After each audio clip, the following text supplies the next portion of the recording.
ایک شخص اپنے بیٹے کو ڈاکٹر بنانا چاہتا ہو اور اس سے کہے کہ تم پہلے بازار میں ایک دکان لے کر کلینک کھول لو، اس کے بعد ڈاکٹری پڑھتے رہنا۔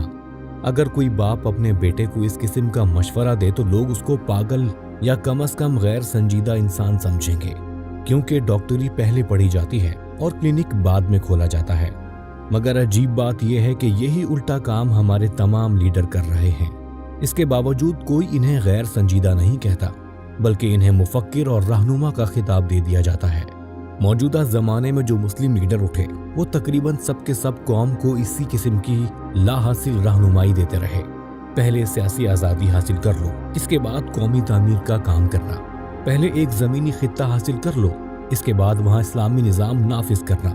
پہلے حکومت کا تختہ الٹ دو، اس کے بعد اصلاح معاشرہ کا کام کرنا۔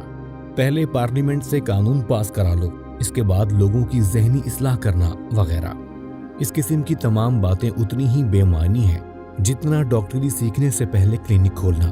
یہی وجہ ہے کہ 100 سال سے بھی زیادہ لمبی مدت تک ہنگامہ آرائی کرنے کے باوجود مسلمانوں کے حصے میں بربادی اور ناکامی کے سوا کچھ نہیں آیا۔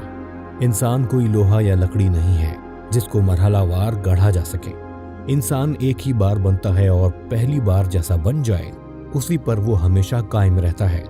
یہی وجہ ہے کہ خارجی انداز کی تحریکیں اپنے دوسرے مرحلے کے منصوبے میں ہمیشہ ناکام رہتی ہیں۔ خارجی مقصد پورا کرنے کے بعد ان کے لیڈر افراد کی داخلی اصلاح پر تقریریں شروع کرتے ہیں، مگر اس قسم کی تقریروں کا 1% بھی فائدہ نہیں ہوتا۔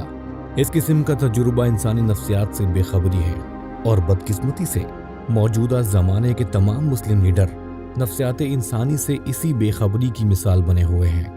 تعمیر قوم حقیقتاً تعمیر شعور کا دوسرا نام ہے۔ شعور کی تعمیر کے بعد ہر چیز اپنے آپ حاصل ہو جاتی ہے۔ شعور کی تعمیر کے بغیر کوئی بھی چیز حاصل نہیں ہوتی۔